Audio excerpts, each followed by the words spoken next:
Parliaments are fundamental institutions of democratic governance.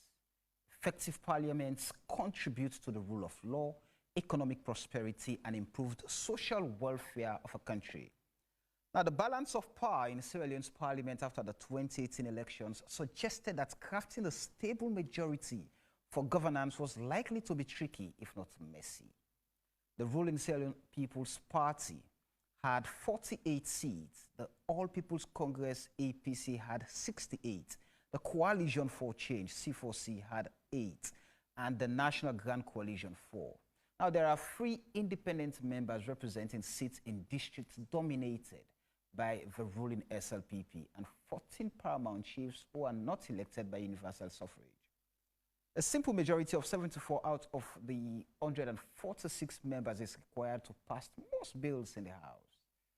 Questions were asked: can the government or opposition parties build such a majority and sustain it over time?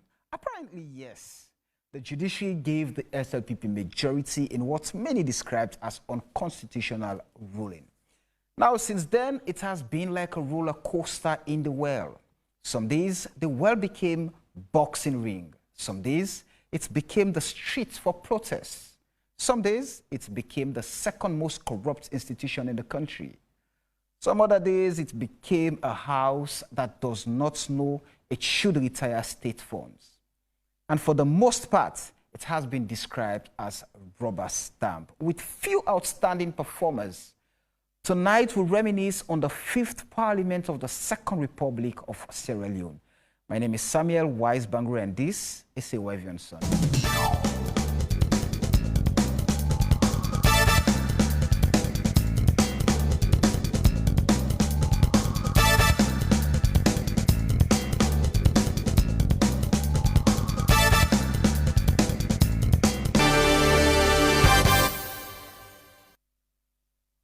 Good evening and a very warm welcome to AYV on Sunday on Channel 53, on TV and on Radio FM 101.7.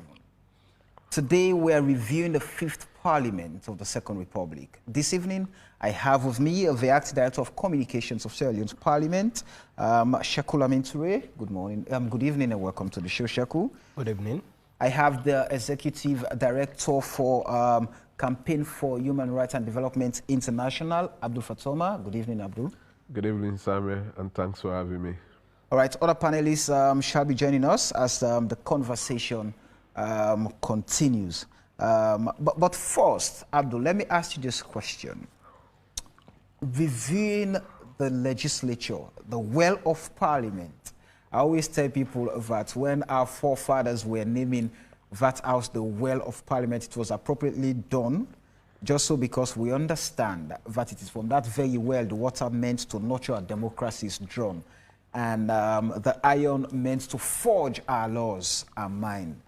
Now, if we had to go by what Parliament should really represent, or what they've done in 2021, what would your assessment be of Parliament for 2021? Well, from your intro, I join with you to say to our listeners that Parliament is at the heart of democracy, and Parliament, help citizens to hold government accountable and help to develop laws and also enact. When it comes to holding government accountable, I mean, to the satisfaction level of citizens. I mean, you still have a lot of discontent, with citizens with parliamentary behavior and attitude. We also, the emergency recall at Bintumani, that happens to be 2021 highlight. It's just follow 2020 when we were having the 10 MPs removed, the saga again, right. At Tower Hill. And that same fighting continue at Bintumani. To a point, a member of parliament was alleged tearing a proclamation and I witnessed, I was there. I saw an MP slapping the other MP and kicking the other MP, you know, in official parliamentary sitting. The lazy excuse from Parliament was that this happened across the globe, it happens in other countries. But those other countries that such thing happens, they also have similar challenges with their democracy, as we are also struggling to position ourselves at the heart of democracy, you know, as a country. Parliament has its own financial challenges, and that largely has been a spear band something on them, not actually to do what requires them to do, you know, by law or either by the parliamentary standing order or the constitution, you know, and other statutory provisions. That might not be much pointer of an excuse, but as part of challenges, we should also acknowledge that we as a citizens, we expect much from Parliament, but we have not yet put a center point. How can Parliament be resourced to actually do the work so we can continue holding them accountable as we should do as a citizens, you know, as part of our fundamental right in the Constitution, you know, our role as citizens. Right. So that has much yet been done, but corruption is still a good friend with Parliament. You know, poor attendance of members of Parliament is also a good friend and a good attitude of our members of Parliament. And, you know, bipartisan issues is not really cooperative. You know, you don't get that much. And you get a lot of breakdown within the leadership of Parliament, the opposition leadership and the ruling party leadership. You know, there are a lot of things that, you know, are supposed to be done behind the scenes, you know, dialogue and other things. They ignore those things and, you know, they pop to the public, you know, disunited and display, you know, unholy behavior to the citizens. So it becomes a disappointment to the people of this country and also a disappointment for the rule of law and democracy in this country.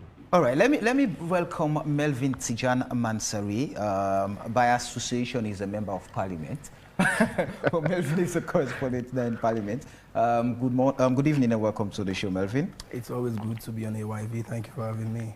All right, so we're looking back at the activities, major events of Parliament for the year 2021.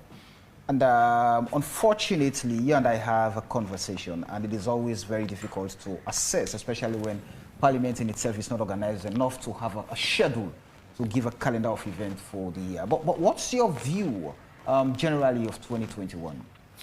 I think it has been a mixed bag of positives, and of course, the lowest ebb was that on the 19th. Incidents had been too many, but there are several good things that occurred. The enactment of the Universities Act and several other laws and yes, some few controversial agreements too. So generally, yes, it's quite challenging for particularly a parliament that is described armed parliament. Let's not forget, the confusion in Parliament started by the way and manner Sierra Leoneans voted. Our electoral system, even our parliamentary architecture, never envisaged such. And I will tell you, sometimes people will say you are making references to other countries. But as of yesterday, there was fiasco in the Ghanaian parliament over similar kinds of things that we are also seeing here. For me, I think, yes, we should blame some of the faults on parliament, but one thing I think we've not focused very much on is that of the relationship between the executive and parliament. Where there is cross-party engagements and dialogue, you will not see fiasco and standoff in parliament, I will tell you. So, in as much as MPs take the blame for when they go on the rampage inside or outside of the well of parliament, but the fundamental issues are, most of the issues that are addressed by parliament are coming mostly by way of government's motion, and that is coming from the realm of the executive. So if we saw what happened on that 19th, that ignoble sitting at Bintumani.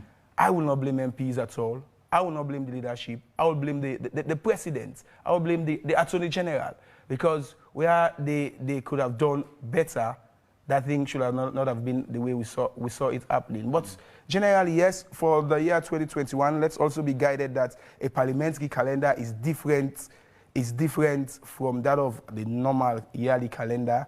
And like we discussed in camera, and I'll say it also here, that one challenge we are having in assessing and tracking the Sierra Leone Parliament is the absence of the schedule.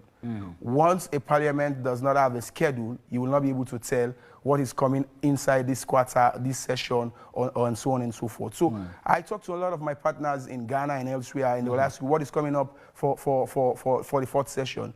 And it's very difficult to answer that. But I think the leadership, they've pledged several commitments, although we are yet to see that happen, in having an itinerary of the session and making sure that people understand what is coming up and we can thoroughly evaluate them. But for lawmaking, yes, some controversial laws too. We'll come to the specifics. I mean, in terms of the fundamental rules or responsibilities of members of parliament as enshrined in the 1991 Constitution, we know they are given 3 fundamental, mandates by the Constitution to be in that house. Let me bring in the mouthpiece of the Parliament of Sierra Leone, Sheku. How would you categorize the year 2021 for Parliament? Thank you very much, Samuel and AYV, for giving the Parliament of Sierra Leone also the platform to actually project some of the activities that have been undertaken and by the Parliament with regards to its constitutional mandate. Well, so far so good. I will rate the Parliament 74% with regards to the year 2021. The Parliament has done extremely well in spite of the challenges, which some of the panelists have actually, enumerated. But I will start with first, His Excellency the President delivered the State of the Nation's address, and days were allotted, and then it was debated by members of parliament, whereby they examined it critically and then, gave, reasons as to where government should improve and what government should do to improve on the overall service delivery with regards to its manifesto promise to this country. So that marked the commencement of the 4th session of the current parliament assembled. So that one was successfully, done by the Parliament of Sierra Leone. Also, we had the abolition of the death penalty in 2021, and His Excellency the President had publicly assented to the abolition of the death penalty. You may recall that members of Parliament during the course of the debate did say that over the years people have been killed as a result of the death penalty. So it was high time Sierra Leone joined the global stage by abolishing it. So it was successfully abolished, by the Parliament of Sierra Leone, and for which the international community commended the government of Sierra Leone for having lived up to its manifesto promise. So that one also is a success for the Parliament of Sierra Leone. And also the Parliament of Sierra Leone also approved the Finance Act. The Finance Act, gives Parliament the leverage to actually impose, taxes and also alter taxes, whereby government will be able to generate the necessary funds, to run the affairs of the state. So that one was also debated and approved, by the Parliament of Sierra Leone, without which the government will not be able to raise, necessary, resources to run the affairs of the state.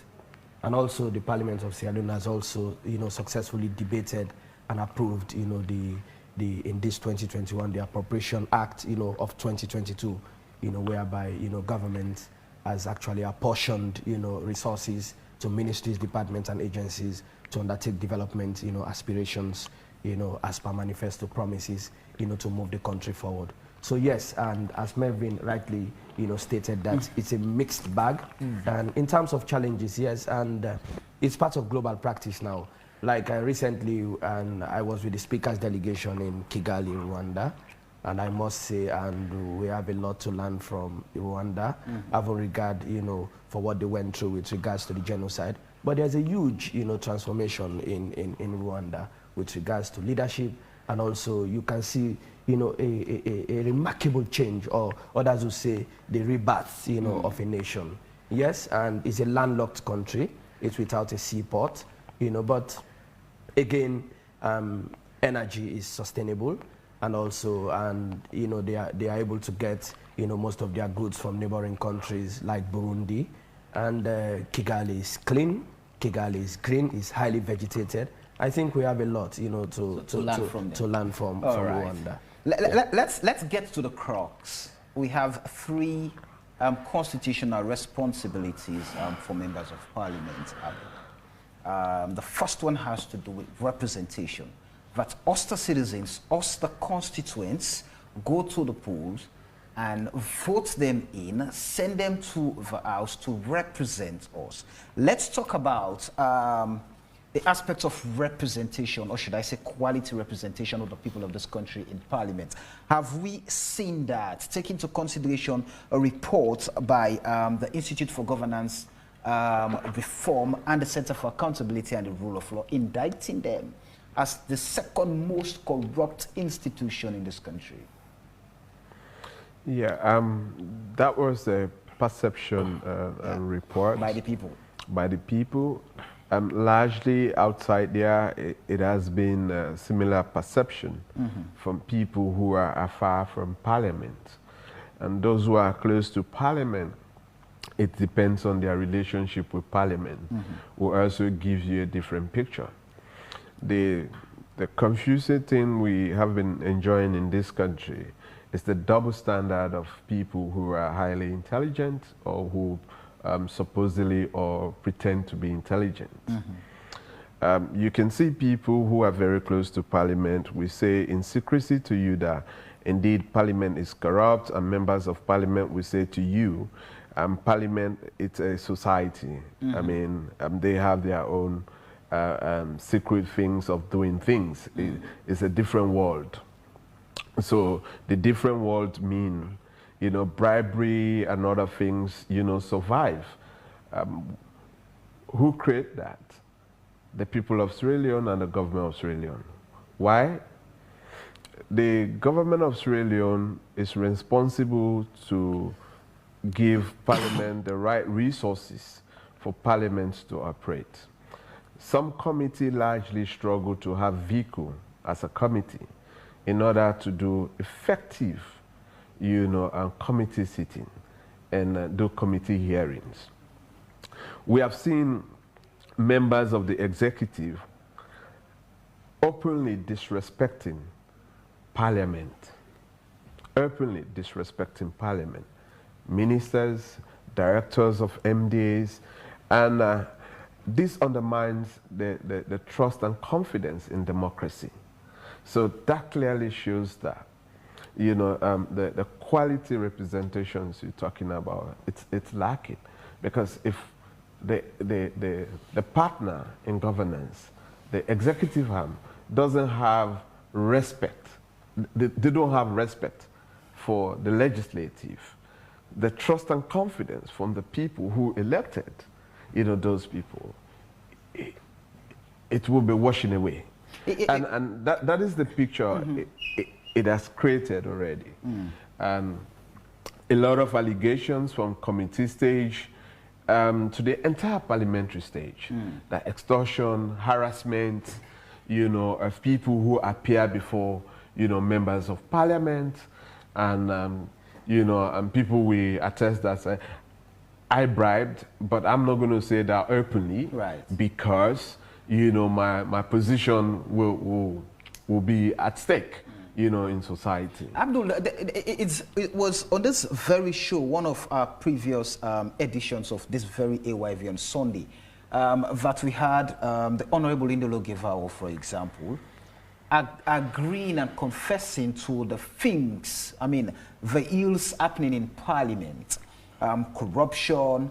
And I have a friend who told me that there is a current minister who was being frustrated because, I mean, monies were demanded from him to pay and all of that. The guy got frustrated and wanted to return back to the US. And with all of these, and you're saying the executive does not respect that particular arm. Yep. And that arm appears to be more powerful than the executive. That arm appears to actually unseat a government minister. Even the president, that arm has the power to do so. So, is it a matter of the executive not respecting the House, or is it that the House itself is not respecting itself and ensuring that it exercises its powers? Well, the nature of our politics in this country subjects members of parliament for them actually not to have confidence in themselves, because, you know, a majority of them, you know, have been sent there through political party means. And those political parties are very much powerful than the people after when they have been elected, you know, to those places. They can be recalled, and even if you are a government business leader, you want to challenge your political party, I mean, you'll be winched within a seconds. It's just a matter of the chairman and the secretary general or the executive of that political party agreeing and sending a letter to, you know, parliament that, you know, we don't have confidence in that our member, and so we want him to lay back. So definitely you'll be showing the backseat that if the leadership of parliament is in agreement or in disagreement with your political party. We have seen political party protesting for certain members of parliament for them to be removed or even from their positions. But because the leadership of parliament failed to approve that, then definitely those people continue enjoying, you know, and the relationship between parliament, not the relationship within their political party. So lack of confidence, you know, in themselves and self-esteem, in no disrespectful manner, based on our political system, has handicapped the actual function of parliament, holding government accountable, helping citizens to hold government accountable. We are seeing a lot of things going on that in other countries, I mean, not West Africa countries or even African countries, other stronger democratic nations that we learn from, we copy from. Like in the UK, for example, the select committee will call the Prime Minister, you know, and subject the Prime Minister to questioning on certain national issues that they have major concern over in that country. They will call MD, Chief Executive from bank, private entity, Lloyd's Bank, you know, Barclays, and all this, and subject them about, you know, customers' concern in the country, you know, and how are they going to do that? And caution them, even chief executive of media institutions like ITV, the Sky News, and all this, you know, the committee will invite them. Even charity organizations, you know, like Save the Children, Plan International, they have all been subjected, you know, to the select committee questioning. But when it comes here, it's about all selective way of doing things. They only call civil society that raise issues against them. But if the public has concern about NGO mismanaging and misappropriating funds, and there is this huge concern from the public, it is the responsibility of Parliament to invite that NGO to come and explain the discontent and dissatisfaction from the public about their services to the people. And that rolled down to institutions like GUMA, ETSA, and all this. But because we're not having that, but the confidence they have, if they call you to Parliament, just pack for them. You know, so the moment you pack for the parliament, you pack for the leadership, then I mean the public discontentment on that service delivery institution, it goes just like that. So that's the reason why I said during the time Gival made that statement, I was within, and I said on that program that the current economic hardship and social challenges we have in this country, it lies on the responsibility of Parliament. We should blame Parliament. Parliament approved the budget in this country. And Parliament also has the statutory and constitutional responsibility to monitor the fiscal management of institutions in this country. You have the right to call MDs that fail to comply with the fiscal laws in this country, right?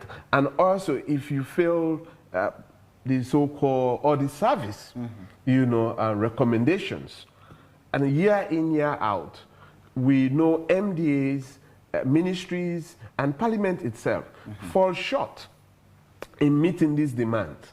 But the PAC committee in Parliament that actually responsible allow things to be rolling. And then there is this fight between the Anti-Corruption Commission and the PAC, who should go immediately into the report. You know, but in other democratic institutions, there is an Anti-Corruption Commission in England. But the equivalent of FIU do most of the work for the anti-corruption. And the Parliament helps to aid that. Exactly. Okay. So you see, I mean, this helped them even for Transparency International not really rating England as the most corrupt. But it doesn't mean that there's no corruption in England. I mean, I worked on a case, you know, an ordinary bulb, electric bulb, that cost less than £5 in a shop. A contractor put it there for £100. Yeah, for a council, a contractor working for a local council. And most other things. So there is a huge corruption in those countries. Right. In as much as, you know, other countries copying democracy from them. But the way and manner they structure their own system, it makes, you know, people think that there's not much corruption. But if we actually do an independent, large-scale corruption, you know, index, they might be more corrupt than us. Okay, let me bring in Melvin. The issue of representation, I just asked Abdul about VACAL, IGR, and even the Anti-Corruption Commission report about Parliament when the allegations of corruption, came up. As you make a submission on that, also factor in the impact of the Constituency Development Fund. How has that helped or shaped the way constituents think about their members of Parliament in terms of representation? I think from the ACC report you cited, Parliament for the first time accepted that yes, there were gaps with the aspects of retiring those monies, and they promised, it was still in 2021, to make sure that those gaps, those lapses are tackled. So we wait to see by the next report or if there is going to be an update on that issue. But again, that is not a problem only for the 5th Parliament. In fact, the ACC report itself states that there has never been any mechanisms to look at that issue. So for God's sake, I would say, yes, there is heightening public interest in Parliament. I think the interest we have now on Parliament is huge, and the reasons are very, very obvious. But on representation, I think one blight on past, current, and if not salvage coming Parliament will be how is the returns from the Constituency Development Fund reported? Do you see that as an oversight, or is it deliberate? Because I can still go back when the ACC published that report. The ACC itself was condemned because a house that promotes accountability is saying, no, we never knew where to retire these funds. I mean, this has not been part of our practice, but you are a house full of people that question, that look at institutions, come and tell us how you've expended these and this amount of money. But for us, we are not aware that we should retire these funds. Was that an oversight, or was it just deliberate, or as a way of saying, let's just play it like this, so we can be corrupt, but we can, we have an escape route? Well, if I wouldn't want to use either of those words. Rather, I would say there was complacency on the part of not only Parliament, but other institutions of the state, inclusive Ministry of Finance that allocates these monies. I mean, the most champion, the topmost champion for the fight against corruption and transparency in Parliament, Honorable Tawa himself, said on this show that there is no law. In the absence of law, you're only left with morality and ethics. But again, we're talking about institutions. So for me, I think it's an unfortunate situation that you cannot entirely blame on Parliament, but also other arms of financial management structures that we are having lapses. So my brother is here. Perhaps I know there are new units and departments. Perhaps one of them that is being created under the current dispensation should be looking at those procedural administrative lacuna that always used to exist, and for which the people are very vexed over. Let's not downplay that at all, because ministers will eat billions. The public, I mean, the interest in them is less. And you know why? Because they are not directly elected. But the portfolios they control are far much more than parliamentarians. Right. So, but the difference here is the parliamentarian is there to provide oversight over the minister, the president, and so on and so forth. But again, my brother was making a very valuable point on the independence of parliament itself. All over the world, parliament can never be 100% independent. And why is you that? You have what is called party There's a separation of power. Yes, but you have what is called party discipline. Even in the UK, there is what is called party discipline. We're having Section 77, 1K here, you know. Even in other advanced democracies, they're also having that. So, I mean, that is just the game around which politics is being censored. So, I mean, this is something perhaps some political scholars must... So the interest of members of parliament definitely is not the people of this country, but their political parties. Is that it? On one hand. On the other hand, it behooves them to understand that they subscribe to an oath. That oath is not drafted by a political party. So I think they are walking a thin line in keeping the balance between political party interest and that of national interest. For national interest, they subscribe to the oath, which is being scheduled. It's a national document. But again, it's the same constitution of Sierra Leone, on the other hand, that is saying, in fact, if a politician from SLPP continues to cooperate with an APC parliamentarian, the party has got the right to recall him. So until we look at those constitutional issues, but on representation, I think it will be very unfortunate if we fail to reference that you have so many lawmakers that are adequately representing their people, not only in the Chamber of Parliament, but in their constituencies also. We've never took the time to go around and do a study as to how many of these lawmakers are actually representing the people in terms of representation. But I will tell you, a very good number of them will go to their constituencies, help them with their basic needs. That is just one side of the representation, constituency. But you need to come back and translate that into the chamber or into committees. And sometimes it's challenging, it's discretional upon the first speakership for you to be able to capture the floor. That's one. But also as committees, they have the latitude to make their input as a way of representation. Let me ask you this question. Let's go back.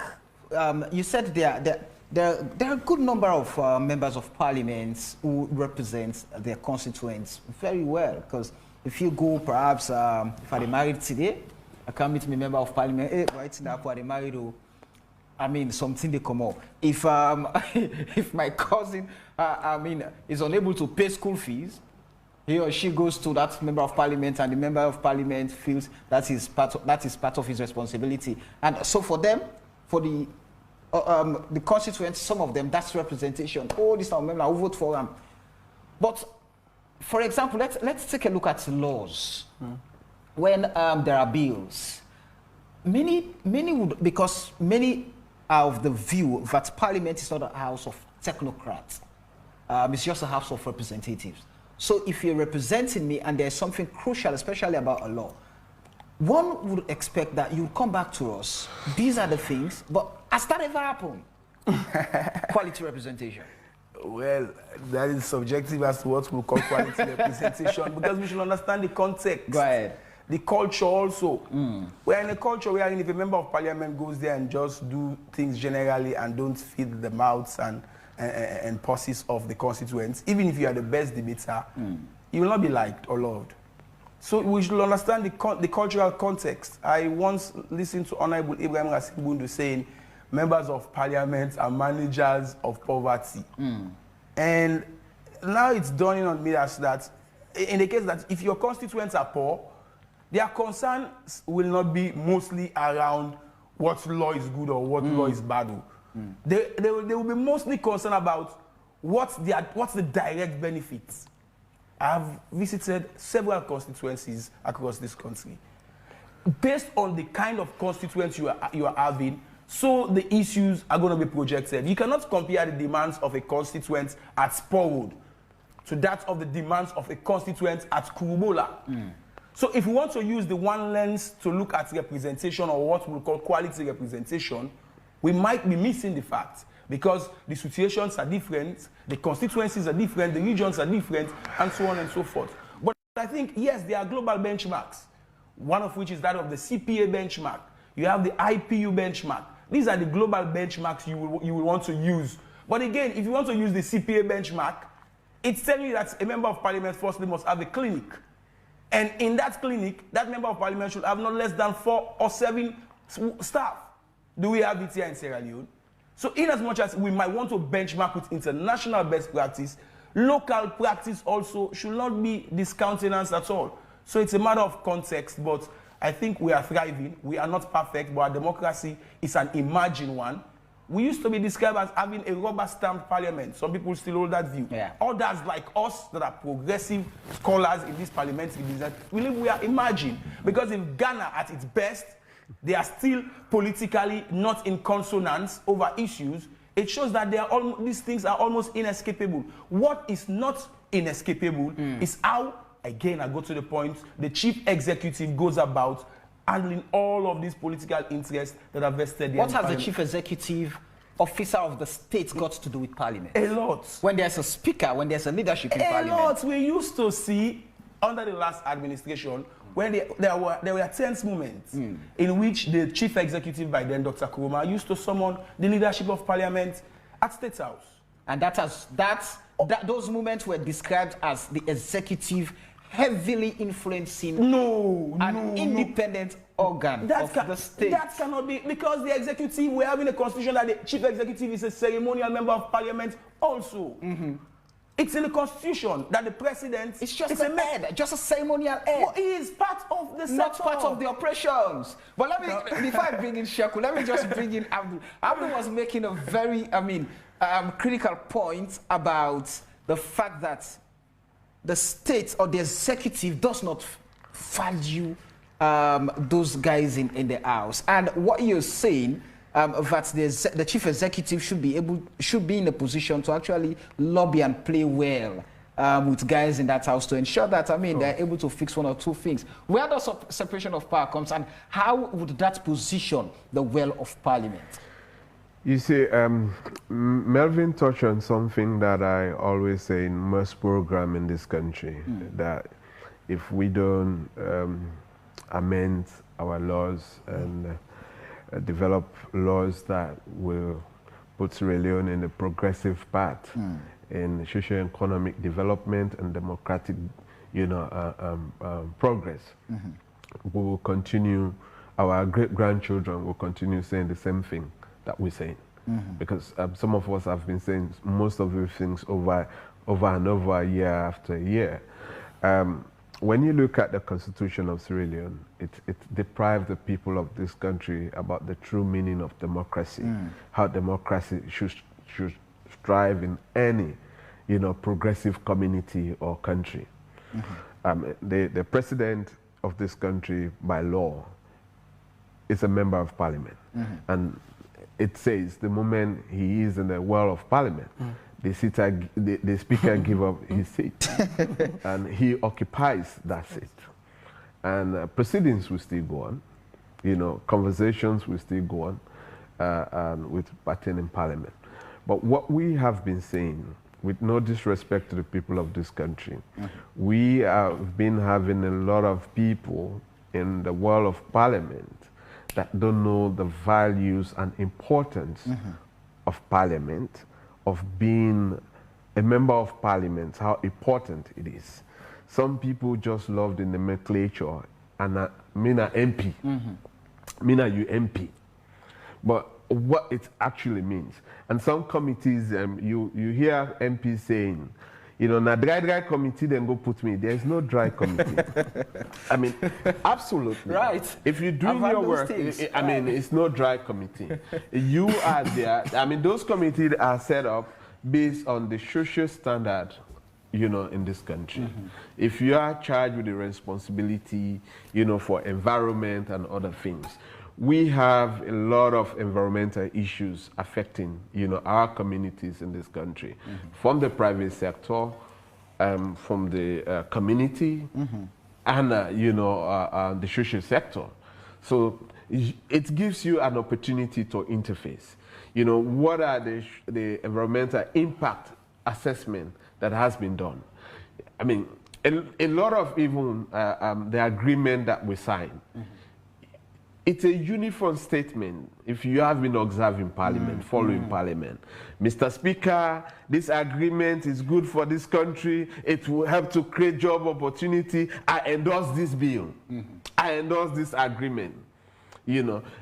Challenging issues. Look at the series of corruption issues, the series of misnomers happening in Parliament. The Parliamentary Ethics Committee itself is questionable. I mean, we're still waiting. I mean, what will be the outcome of Givao? What will be the outcome of Tawa? What will be the outcome of other MPs and those MPs that slapped their colleagues? What will happen? And those who were using words that are not really, in public view, not in private, acceptable from our representative in the House of Parliament. Because what you say in public, it's quite different sometimes what you say is in private. Right. So this is what most people don't understand. But our poverty rate in this country, they blame, for me, it's on Parliament. Melvin talked about the surgery that they should have. Some of us have advocated several times, the time I raised the issue on the accountability on Parliament. It is a shame that that is the time they learned that there is no system of late, 2021. When we raised the issue of constituency development fund and community, they were more emotional about how to get me in police detention or in prison than how to look at this thing keenly and address them. And majority of them, some are in Parliament today and some are out of Parliament, confess to me that it is right. We are not doing best. But for me, for Parliament to be where it is today, it is a collective responsibility of the people of this country and administration after administration. Parliament not get the actual resources for let Parliament run as Parliament. So with that, those lazy mentality members of Parliament that we have exploit that opportunity to degenerate the standard and status of our Parliament. And that's worried for us. And as you say that, let me bring in Sheko, saying Parliament does not have the resources. Parliament perhaps, or apparently, is the only institution in this country that receives 100% of its budgets annually. That's a small resource. I agree. It's never enough. So whilst Parliament's budget for its oversight functions, for example, the committees still approach MDs to finance and fund their oversight function. But let me bring you in on the representation. We have to come to the oversight. Let me bring you on the representation. We have asked questions around the issue of corruption raised by the perception survey that IGR, CAL, and the ACC reports did, and even the issue around constituency development fund. Now, we definitely saw the position Parliament took, especially the leadership, calling a press conference, clamping down on these on the organizations, demanding that they bring the evidence to substantiate a perception survey and things like that. For many, that was a golden opportunity by Parliament to have done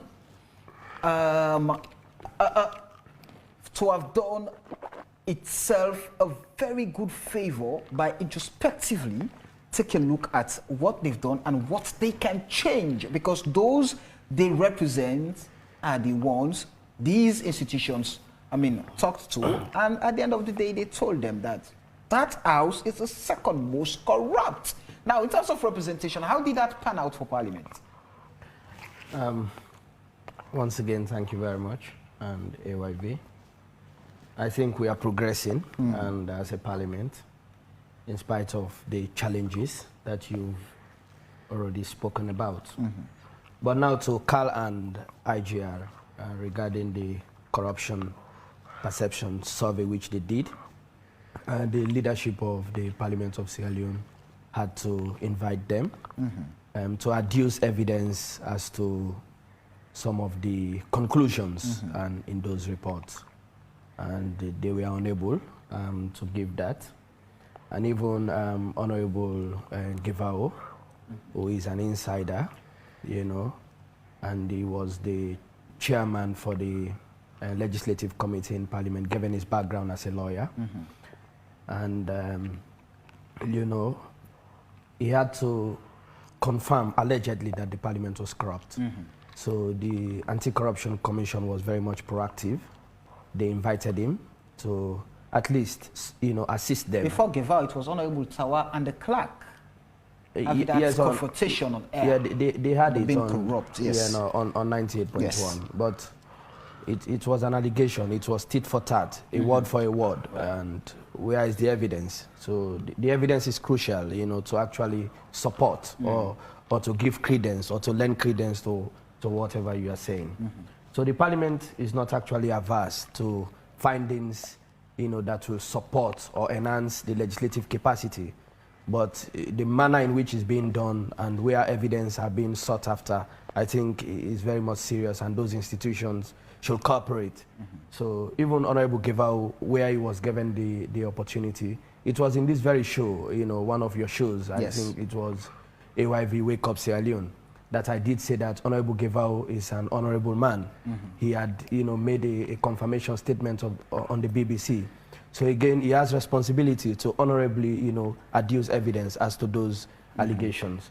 But he was unable to do so even when the ACC gave him the opportunity.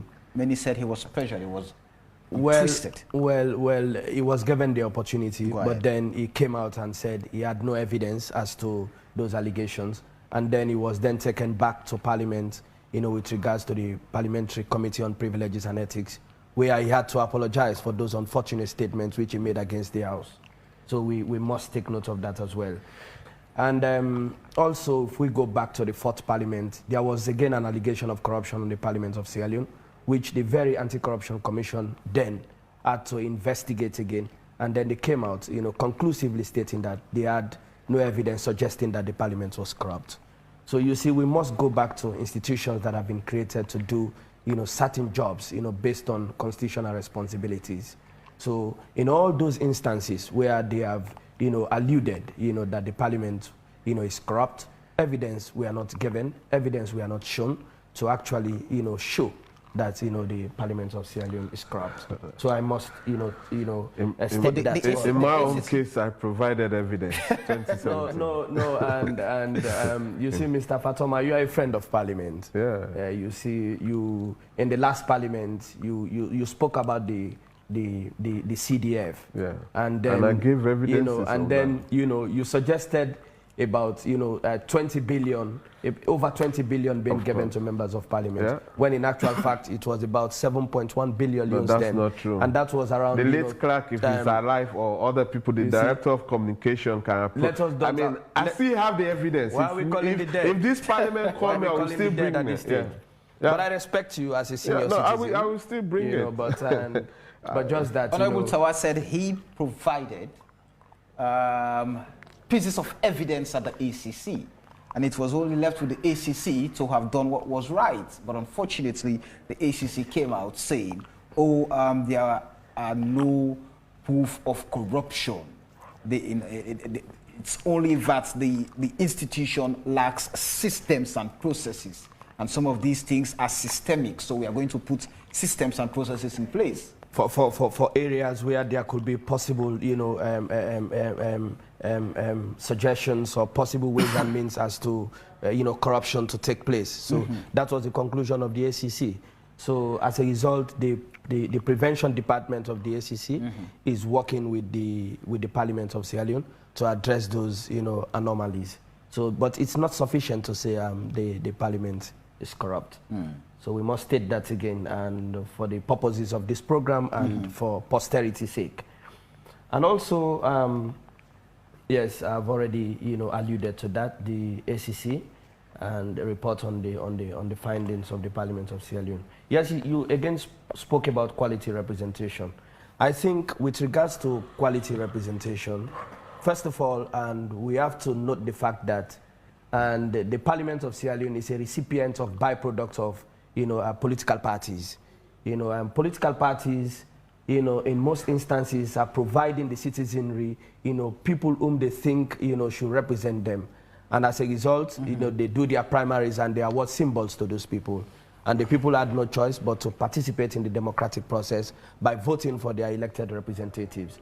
So Parliament is only there to receive, those people who have been, processed, by political parties, and at the end of the day, they are voted for by the people, and they are returned by NEC as haven't been. Some minutes after 12, doing businesses of the state. So if they want to, I will argue with you that they are not having much time at all.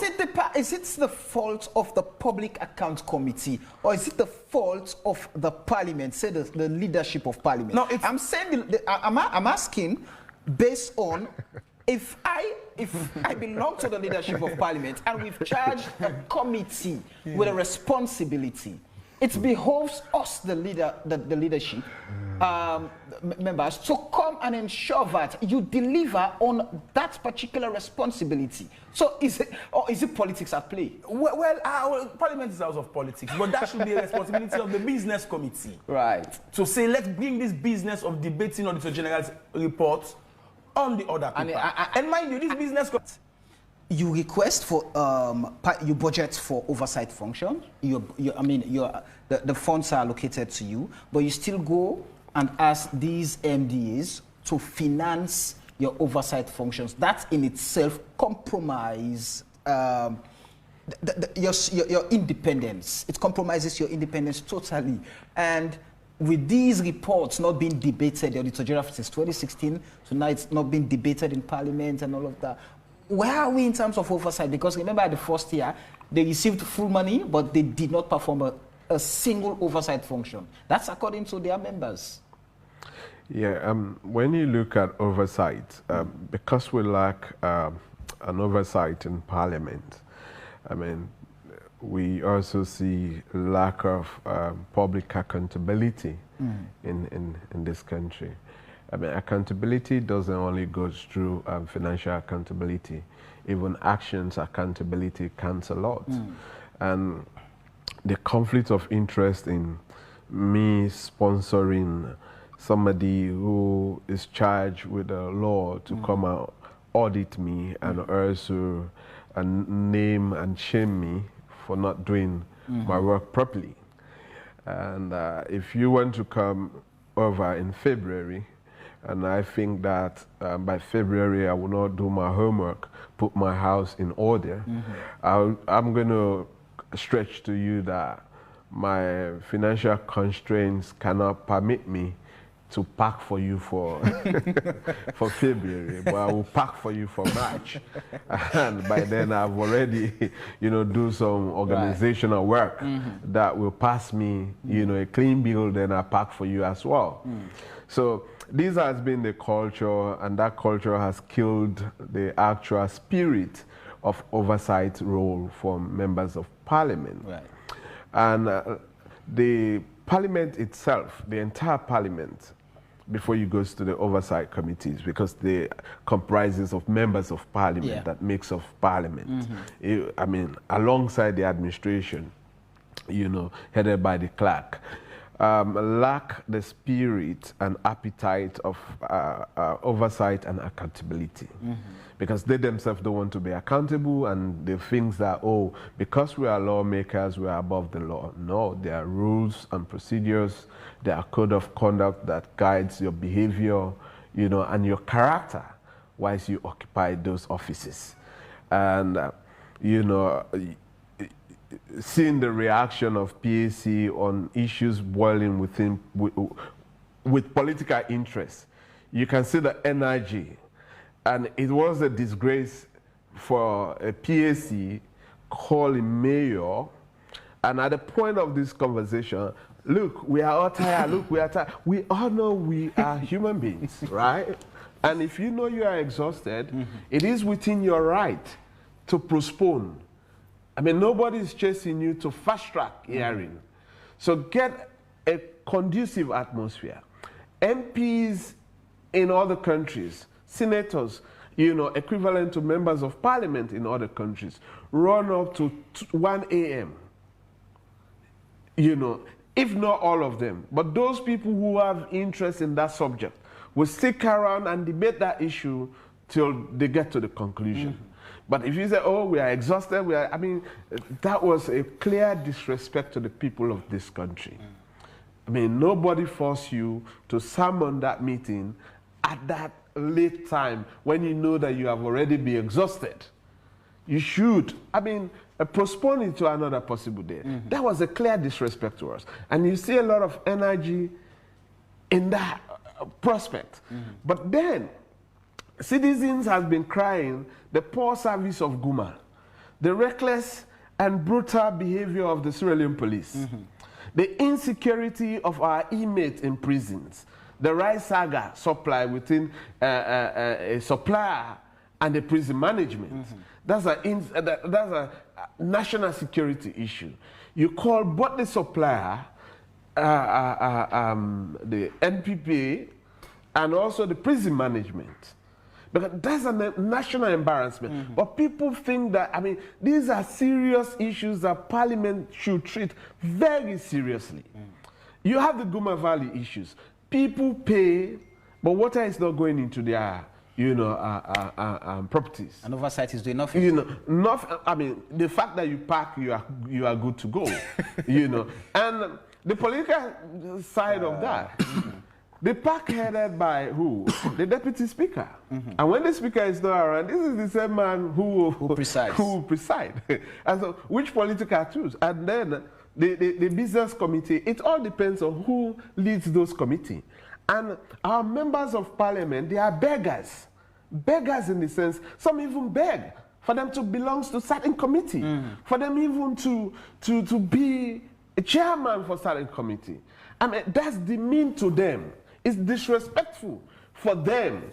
And also that disrespectfulness extend to us as citizens. They shouldn't beg somebody for those was things. suggesting it's that by merit. It's by qualifications. The head of the it's by for example, should be an opposition member.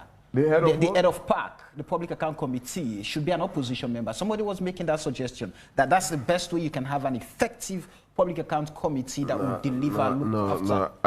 I will not much be subscribed to that 100%. Then I will not also, it's about integrity.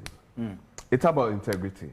But in this country, if you, Samuel, have a principle, a standard, that values that you so much believe in transparency and accountability, people will know that you have the experience, you have the qualification to head that particular place. But because they know that when push comes to shove, Samuel will not bow down, Samuel will not compromise, Samuel is a black sheep, he will not be accepted to go closer to anything dealing with oversight. Like Tawa? Or I mean, well, when you look at the issue of Tawa, I mean, the name of Tawa itself, it loses the meaning of Tawa.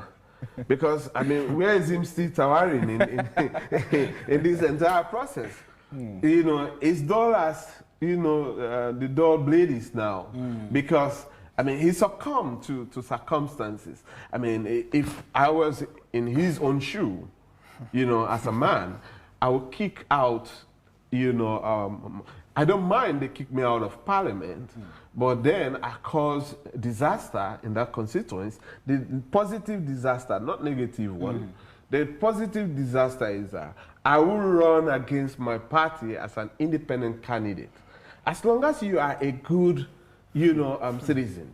But then, if you say, oh, you know, I'm in for the people, I'm in for the, they send you backbench. You have not been the only MP globally that have been sent to backbench. A lot of MP have been sent to the backbench, but they are still vocal on principles and things that they believe in. So, I mean, this country, a lot of things will subject people to compromise their standards. So you see now the other people award Abdul Kagbo as the best MP. Usually Tawa used to be the Messi, you know, in collecting, you know, those things. And the other swing now going to the other side. So we have to treat national issue very seriously. What we have around our politics is mediocrity. Mediocrity in the right sense. The very political parties that are talking about accountability and transparency, they are not accountable to their very membership. They are not accountable. Out of 17 political parties registered and recognized by PPRC in this country, only 2 has been, even lately, I mean, they're late to comply, but they have been complying. Only 2 political parties comply to declare their assets, submit an audit report, you know, to PPRC. The remainder 15, they are just jokers, confusing the minds of people in this country that they are political parties, which of course they are not. Because you want to talk about democracy, but the fundamental principles of democracy are not respected in your own terms and norms. You know, since after 2017, only now most political parties by next year they will be going for election. Why? Because that's 2022, and 2023 we are hopeful to go back to the ballot box. So, I mean, what actually? You look at some of them, even their organizational structure is very poor. And these are the jokers who think that people should entrust governance into their hands. And you look at the ruling party always in this country have a free ride. It's only when the people unite in this country to kick them out that enough is enough of your rubbish and get out, let's have another rubbish coming. Because what we have been seeing, political party after political party, defending how best and sweet their political party is good at corruption. You know, I was just going through a message a friend of mine just sent me with regards the PACAM. The thing, man, I need for PAC. So, I mean, it's a well-organized syndicate, yeah. Where the clerk of committees, committee members, chairman, and how they operate. But where does that lead this nation in terms of holding people accountable and ensure that the executive members perform their duty for effective service delivery so Sierra Leone can thrive? We are actually far, like I said, because if we have corruption seated and rooted at political party level, and most of our elected people, you know, are driving from these corrupt political parties, you know, and for them to represent us in the House. And with the mentality that I do a bank loan to secure a symbol, even to secure a symbol at political party level. And then the political party doesn't have money to support my campaign. So I'll be financing my campaign, and I did a lot of bank loan.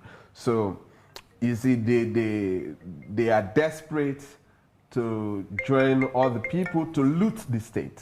You know, most of the opposition, MPs you see shouting there, it's out of hypocrites.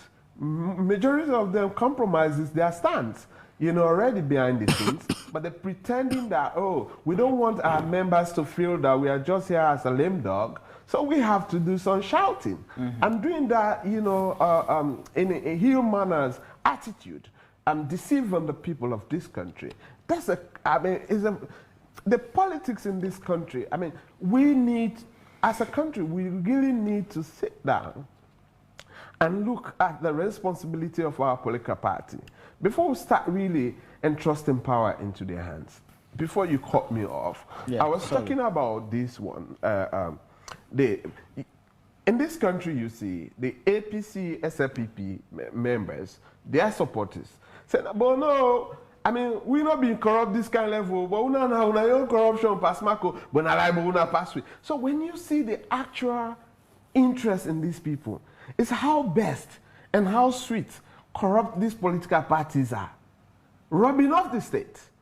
And you see people working at parliament, suffering. They will stand at a corner and say to you, brah, Over 2 months now, they're not paying. The system really bad now. Things not better. They say, give me evidence, make a account for.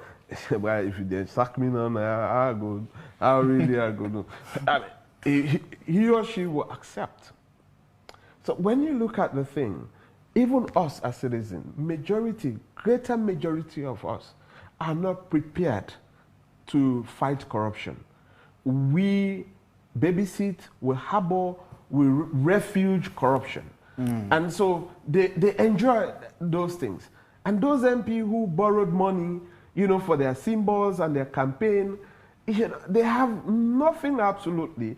They have to repay those loans. You start wondering, MPs will cry that, oh, my salary itself is small, my sitting allowance very small, you compare to anybody. But you see this MP engage in a massive infrastructural development programs.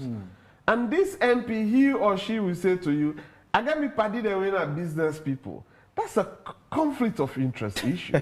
Because if PC and Sons, by example, it's not deliberate to call you PC and Son because you are old around. But as an example, PC and Son, Wamabu, and Mr. Toure Enterprise there. And Mr. Toure gives you something, and it bridges some of the trade laws in this country. It behoves Parliament to summon Mr. Toure for endangering the lives of citizens in this country. Right. And then some MPs have already collected for Mr. Toure. Toure na mimano unatika eziuta.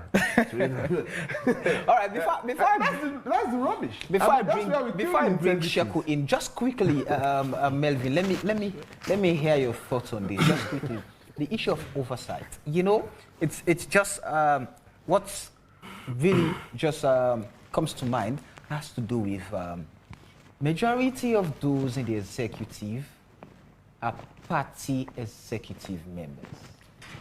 These members of parliament, they depend on these executive members for their symbols. And you have to perform oversight functions against them. Say for example, you're coming from the south and you have the Minister of Energy, who happens to be the chair of that region for the SLPP, for example. So it was for the APC and others. That I have to come, and if the energy sector is not doing any better, and I'm a member of parliament from Boo, what role do I have when every member of parliament is so desperate to always ensure that at least they serve a minimum of 2 terms so that they feel like for lifetime they are okay? How does that work? How does that give, how does that give the leverage, the responsibility, the mandate to the members of parliament to actually perform oversight functions over those who would give them symbol or tell them, no, I won't give you? I think we should understand that when parliament performs oversight functions, it's done in tandem as a committee. And those committees are comprised of members from different political parties. Yes, it's quite challenging for several or many lawmakers, particularly when you are faced with somebody from your own political party. But again, that should not negate scrupulous scrutiny. We've seen where in some cases, some SLPP lawmakers might want to be sympathetic, but that is left for now for the opposition to play what we call the checkmate role. So that's why you have committees. Perhaps the fundamental issue. And the opposition MPs are as good as the ruling MPs in cases like these. Well, we need facts to substantiate, but let's not forget. It's just a question. One of the sweetest foods we've seen out of oversight for 2021 is that of the pollution of Teye River. In fact, that incident caused death, according to Honorable Komabe. But after a committee was formed, went on an oversight, returned with a report, it was again reported by the same MP that the pollution has stopped. So was the report debated? Of course. So it was brought to the well and actions we are taking on it. it was in fact, it was a joint committee, and something was done about it. Right. So it's not an excuse to say because you're an SLPP, when you face an SLPP stalwart running a ministry, department, or agency, you are not supposed to be scrupulous. Yes, there are dangers with that, because do you expect anybody from the SLPP bench to be scrupulous with Dr. Prince Adin, who heads the NCP, who also awards symbols? So that's where the issue of conflicts of interest comes into play. And the fundamental issue there is the composition of committees. That's the bottom line, how committees are formed. If you're having a committee, and I think this parliament has done well with that composition of committees, we see a great deal of balance with almost all of the committees. And you raise the issue of the PAC. That is not a making of You have members of committees who are complaining of not being called to meetings or not being called to go perform oversight function in this current parliment. Yeah. I have several of them. I would not want to just they are not being names. someone. No, Yes. that cannot be true. Because they are open. How are journalists able to cover those committee sittings? Some of them are not paying attention on their platforms. Some of them are not following up, even with their pigeonholes. Right. But to say they are not invited, that is unfair on the part of the administration. Mind you, those committee sittings are aided by the administration of parliament, not necessarily the political wing. And when they sit with a microcosm of both powers, of not only political but administrative. That's why you have the clerks reading out the provisions in the standing orders and even the constitution. So they are there to keep the best practice at play. Okay. So for a member of parliament to say, no, I think that one cannot be an excuse. If you are a member of a committee, yes, we know there are certain committees that have not been meeting. Yes, there are few of those committees. I would say few, because committee meetings, they've been prized of late.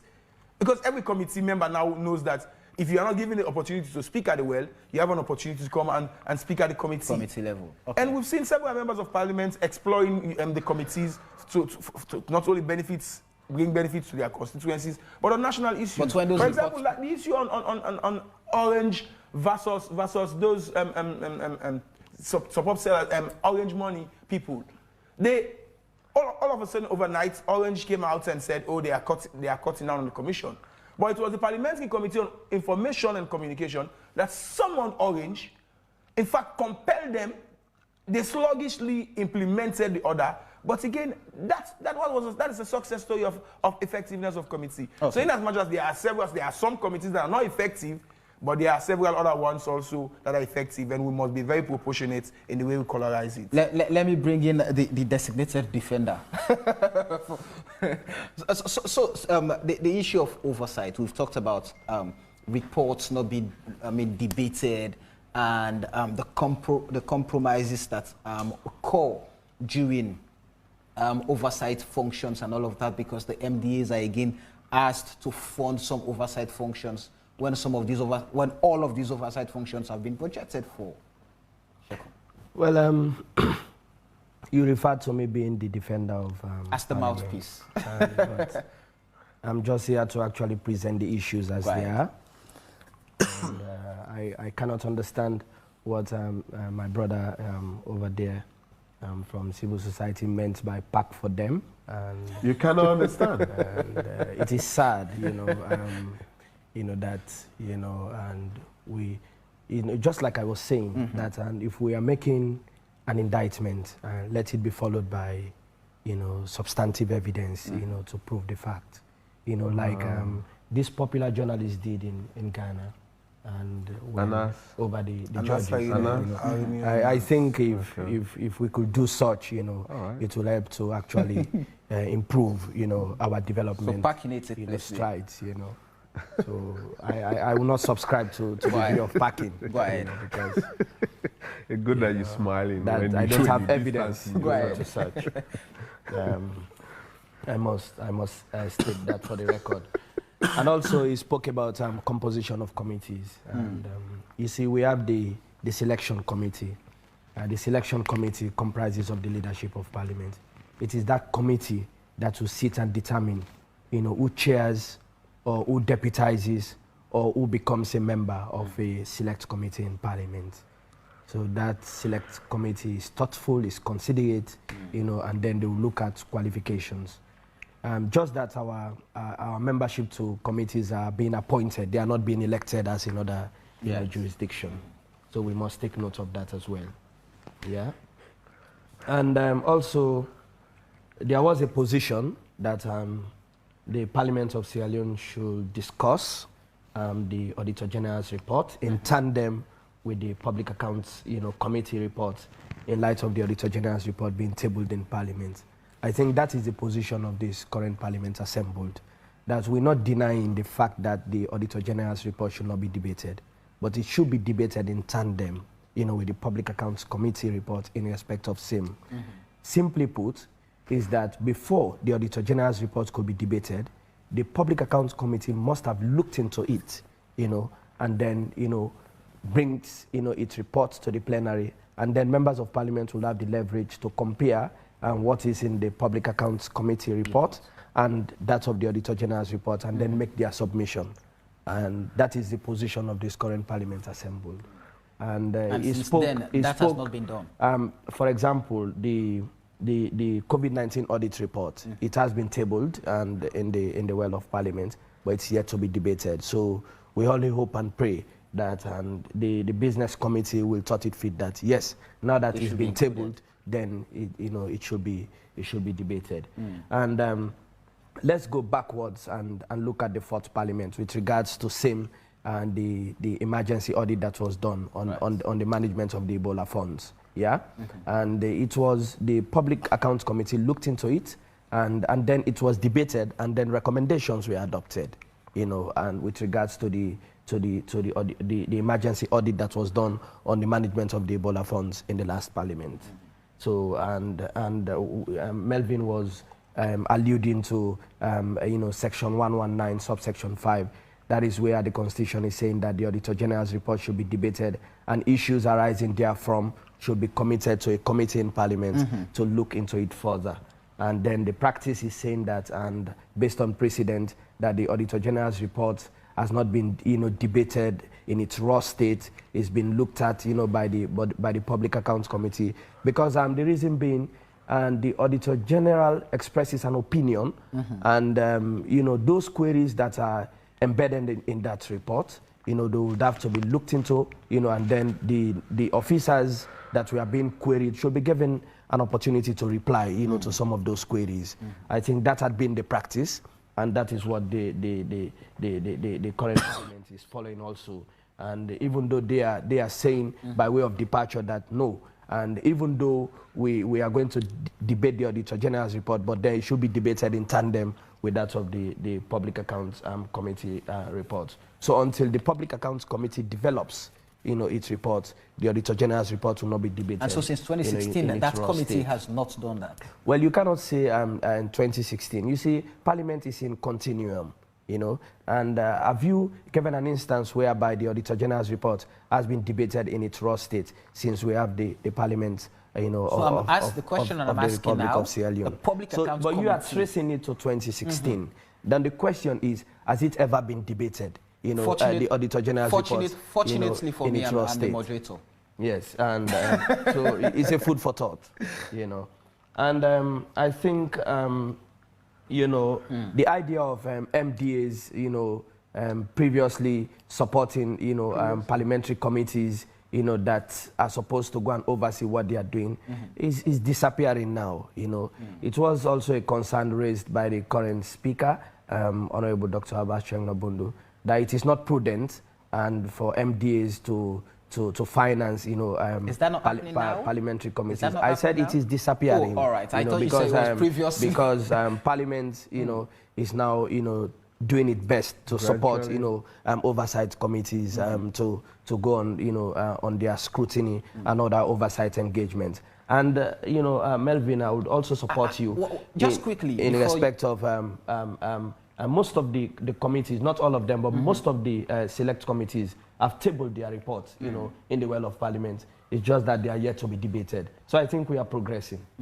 Just quickly, I asked Abdul, where does that take Sierra Leone when MDAs finance oversight committees when they go and oversee these said MDAs? Because as I sit here, I know of a particular committee that is even yet to give account of about 40 million collected from a particular ministry to do an oversight function.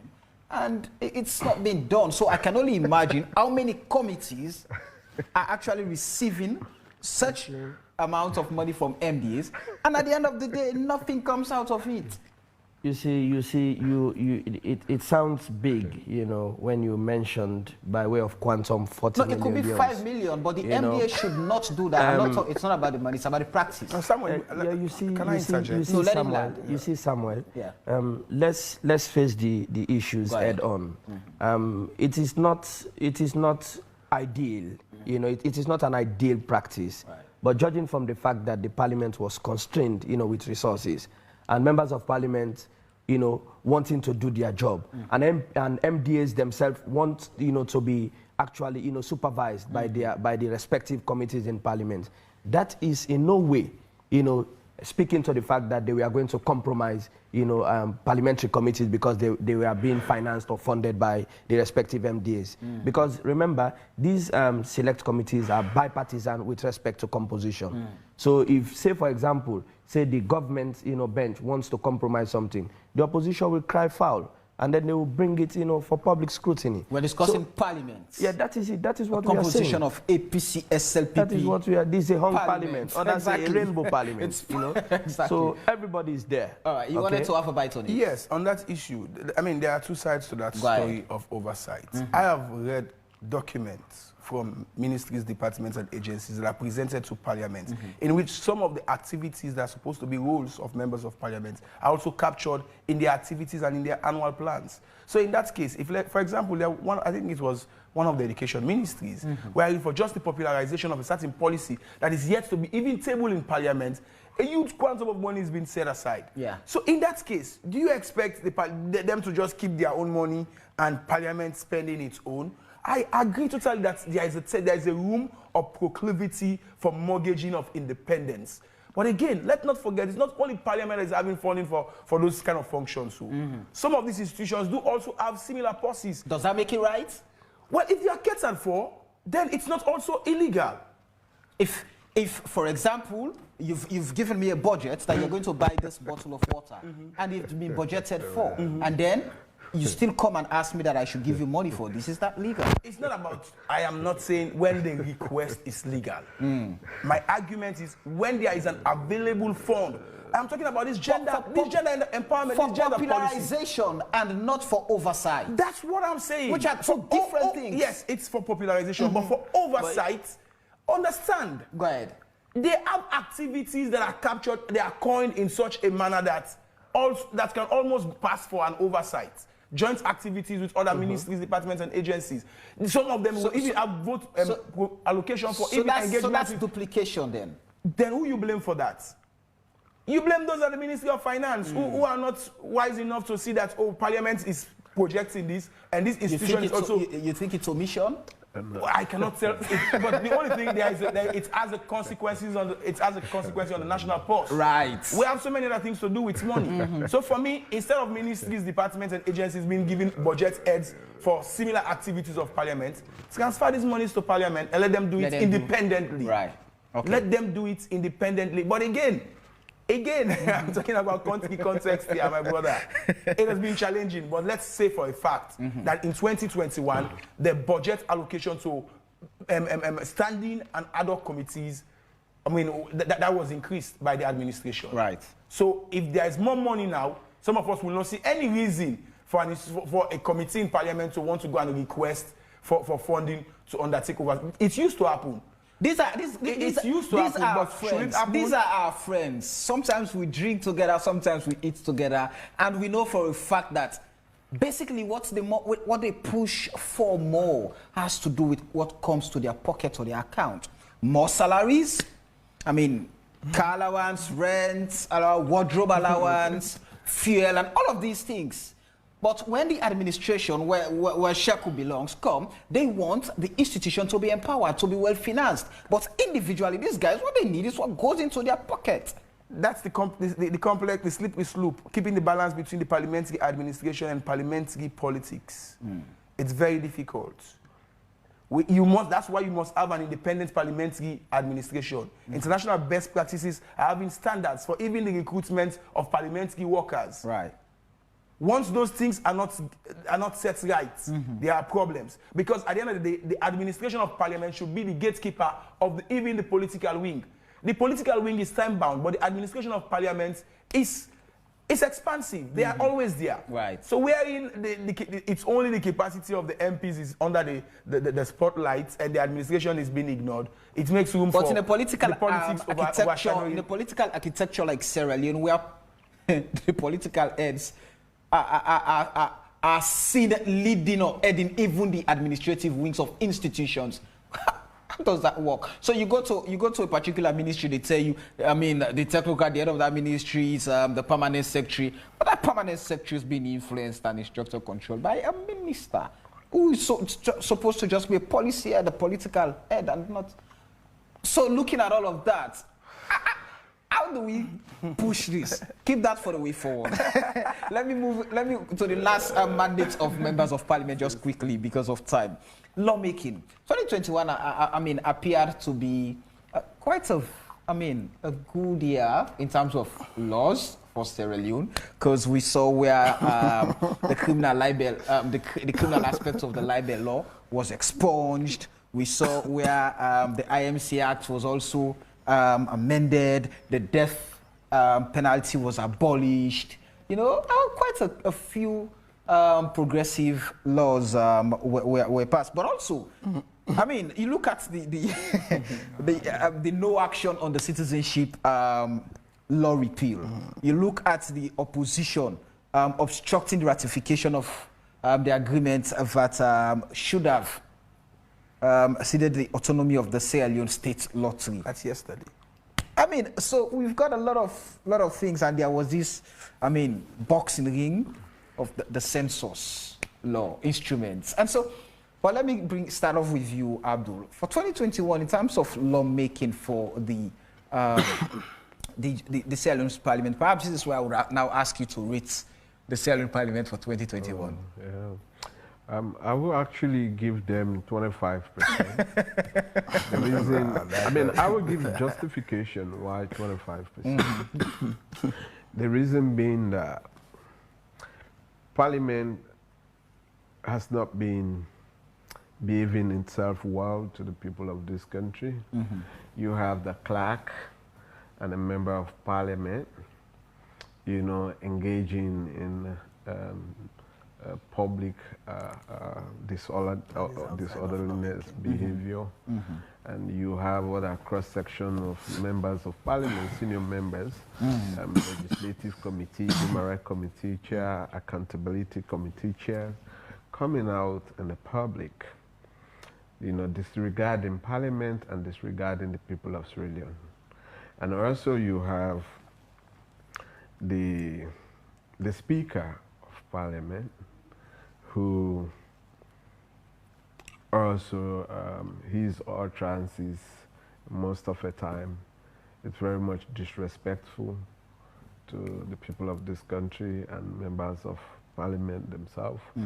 And you also have the public display of a member of Parliament tearing a proclamation, you know, dismantling the parliamentary setting at Bintumani, and military personnel, armed personnel, the paramilitary police personnel were there, and some of them were even accused that they were standing by, whereas the other MP, who is in power, I mean the Apoka party is in power, slapped and kicked the other MP without intervening in the public view. AYV covered that. I was there. This is not like, oh no, I mean this is here saying I was there. And I even tried to talk to some members of Parliament for them to calm down and show respect to the people of this country. And then you have the accountability issues, and then also accepting that. Indeed, we have not been having systems and mechanisms to see how best we do a proper financial management system. And my brother there, Mr. Toure, accepted that. It's now phasing out slowly, but not totally yet. That they, as Parliament, still collect money from MDAs, which is a huge issue of conflict of interest about their activities and their work. And we have, passed some progressive laws in the House of Parliament, not only 2021 before. There's, the Public Financial Management Act is one of the most progressive acts, but people really don't pay attention to that very act. It guarantees you, Samir, that if you want to go and loan money from an investor outside of Sierra Leone, you as a Sierra Leonean, the government of Sierra Leone will serve as a guarantor for you, via ministry, and so on and so forth.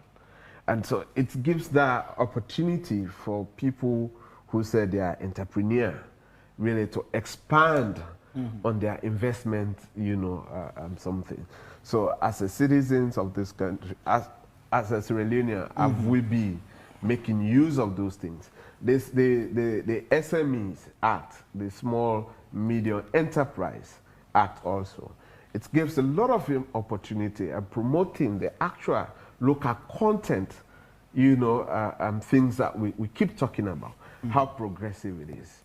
Repealing some of these other laws, and you can see it's in rush. And if you are around Parliament, you say, oh, the president wants this to be passed before the United Nations General Assembly. Oh, the president wants this to pass because MCC is around that. And this will project, but look at the Police Act that still says, police are answerable to Queen Elizabeth and her ancestors, in England. The actual oath described in the 1964 Police Act. I mean, it's a concern. Parliament is secured by police officers. And most of the senior leadership of parliamentarians, their personal bodyguards are Sierra Leone police. But the law for Sierra Leone police, it's not actually good for the Sierra Leone police.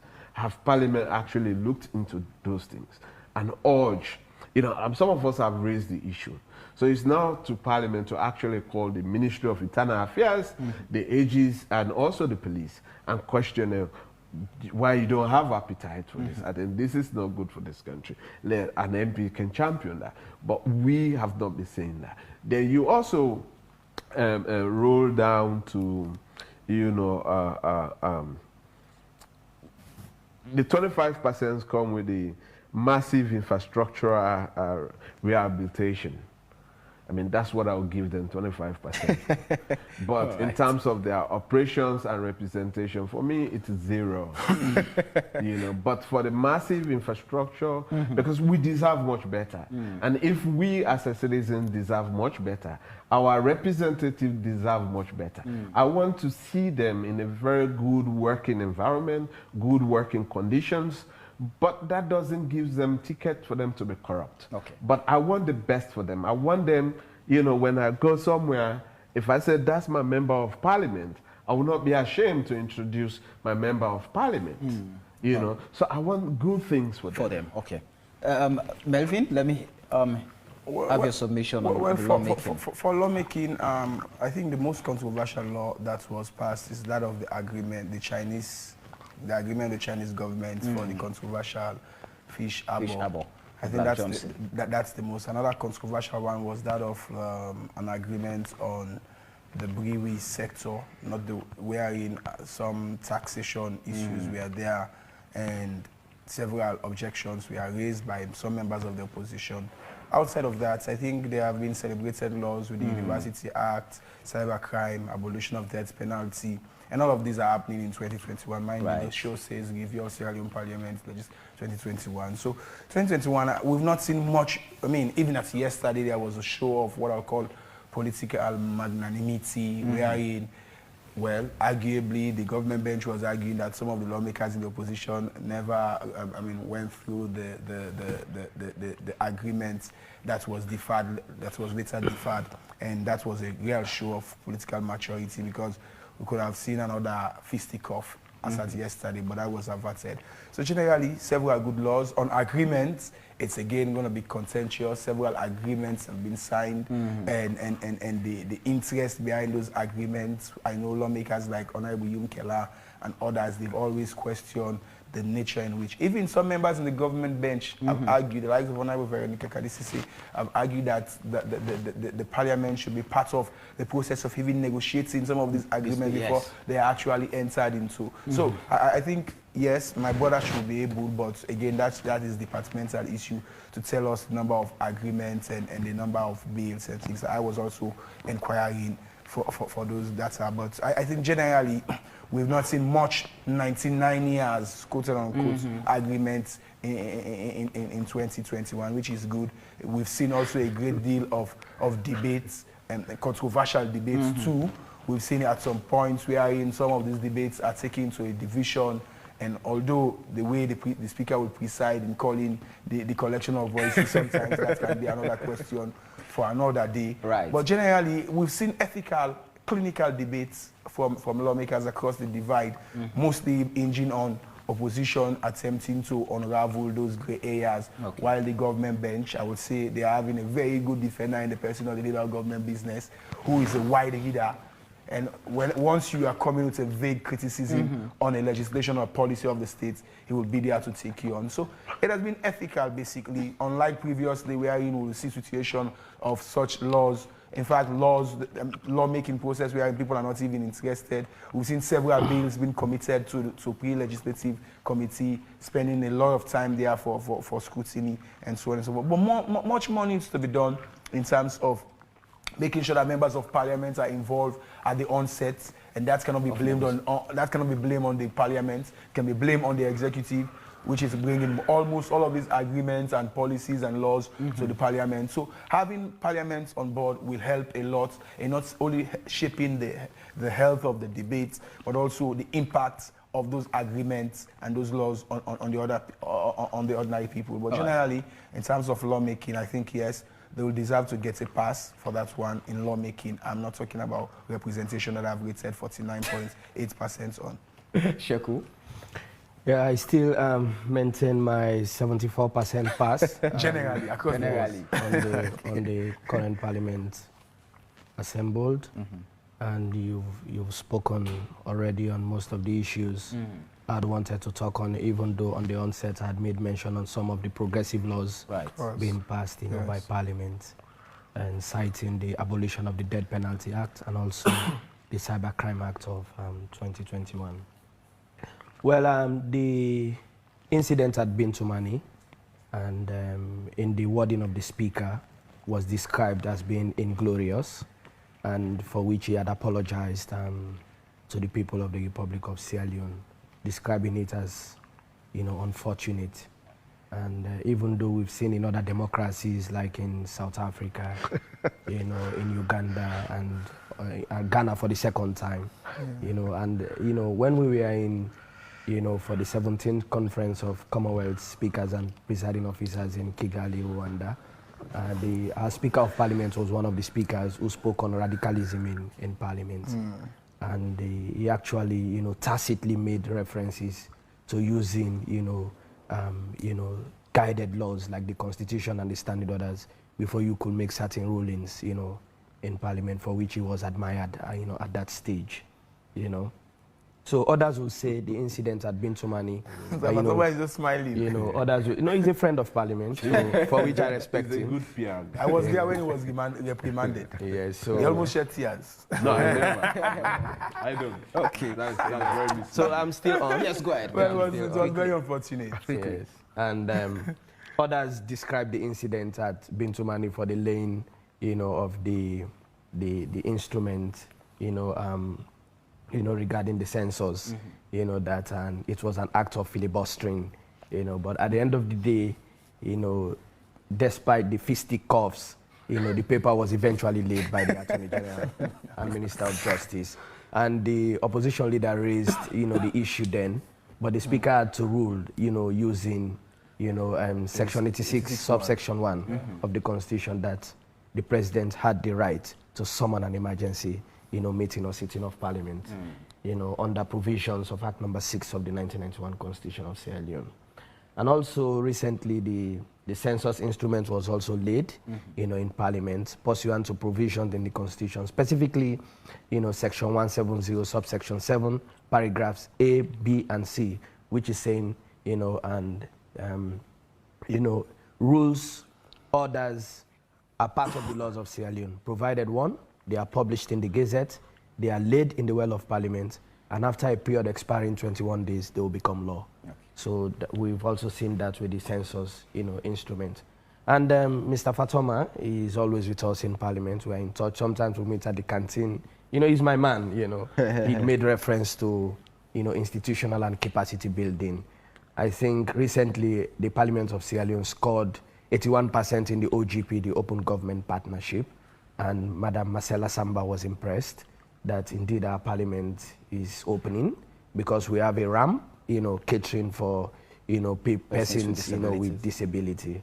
I think we are moving, and also, the Parliament is trying to expand on its directorate so that they would effectively support members of Parliament to discharge their duties. And also approval of presidential nominees. A lot of them were approved, haven't gone through the scrutiny process by the Committee on Appointment and the Public Service. All right, so I'll give a minute and 30 seconds each as your parting short. I mean, there are general issues. I just basically want you guys to use a minute and 30 seconds each to just respond to, because time is dangerously chasing us.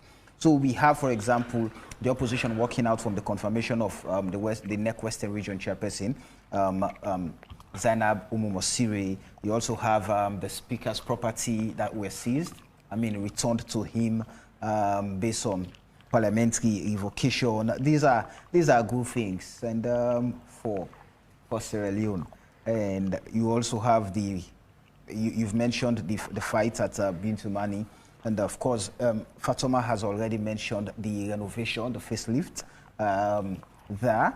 And the internal party rift, the C4C, the Coalition for Change, 4-4 for Masilamina and the others. So those are a few things. And also the leadership in Parliament changed when Honorable Mohamed Tunis got his appointment as the Speaker of ECOWAS Parliament. We saw there was a bit of, but at the end of the day, there was calm in the SLPP. Again, the Parliament signed MOU with CSOs. There are a lot of things, but just in a minute and 30 seconds each. Let me start off with you, Melvin. Where all of these things, where do they put the Parliament? And going into 2022, what should we expect? Well, first, I think we should expect a constitutional review, but I doubt it if the time would permit us, because for what happened on the 19th, that fiasco, I will tell you it's a result of a constitutional lacuna. There is no nexus between Section 86(1) and the standing orders as cited by the opposition leader. And until those gaps in the laws are reconciled and amended, we'll always see such situations of misinterpretation or misapplication of the rules. So we should amplify, particularly 86(1) to that of standing order 4.3a, which, they are not in any way connecting to each other at all. And generally, I think, yes, we must also dedicate more time and attention and resources to Parliament, be it from the journalistic standpoint, be it from the civil society standpoint. There is a need for more collaboration, and I will continue to entreat the leadership of Parliament to continue to open its doors to what I call constructive criticisms, such as the ones we are doing, and to some of us that are critics or some of the critics, let's do so justifiably based on facts, because the Sierra Leone Parliament is not an isolated parliament. We are part of the global parliamentary community. Whenever we make assertions and claims, we must substantiate them with fact, because there are other countries that might be using all of these things to evaluate our parliament. Generally, I think we look forward to the citizenship law review, whether the Tusim law will finally see the light of day in Parliament in 2022, and so on and so forth. So on behalf of the press, we say a wonderful Christmas and a prosperous 2022. Thank you. Thank you. Abdul? Quickly. Well, you look at the catalogue of bad things that happens this year with Parliament. I mean, I said it in one of your shows. That was 2019 on similar review. That I lost hope and confidence in Parliament with their behavior or attitude, you know, towards the people of this country. And the good, sweet thing is that they have not let me down. they continue to justify the reason why I said that. And the issue of the government business lead thing you talk about when CD left, you know, it's created a huge, you know, turmoil first.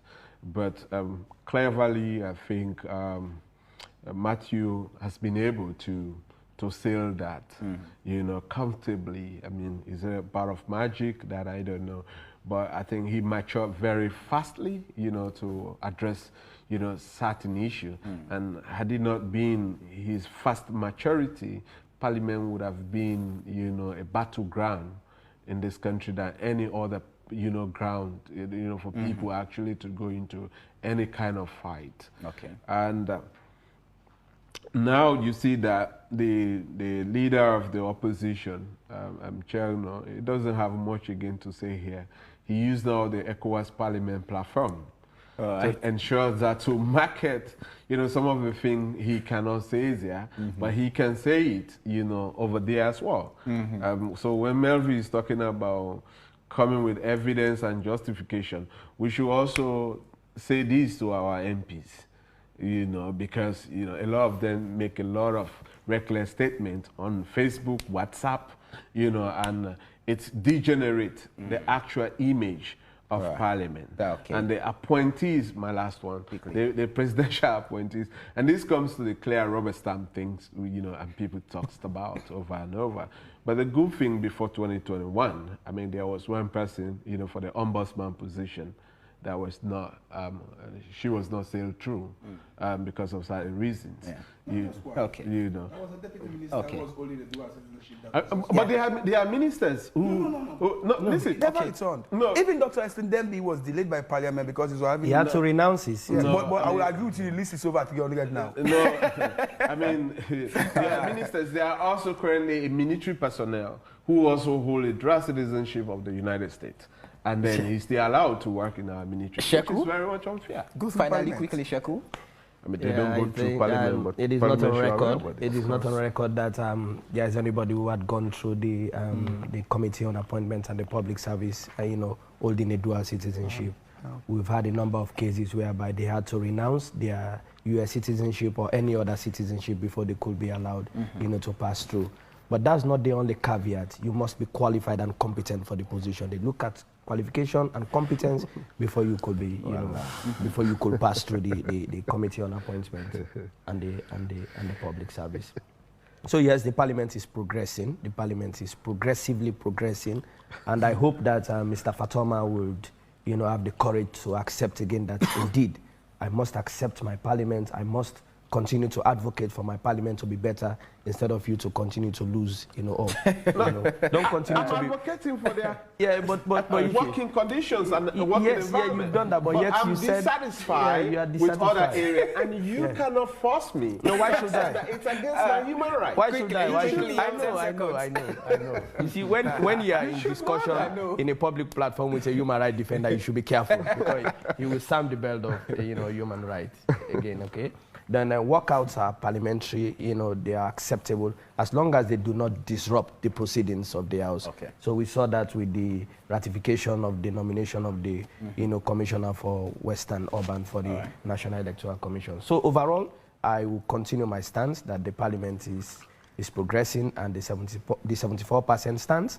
And we hope and pray that going into 2022, other progressive laws, for example, like women's empowerment bill that has been, you know, read for the first time, will be eventually passed. Thank you very much. This is where we end tonight's program. We say thank you to our guests for giving us their time, and thanks to all of you who contributed in one way or the other to the production of this program. And for those of you who sent your messages and I couldn't go through them, I apologize. But this has been AYV on Sunday. My name is Samuel Wise Bangura.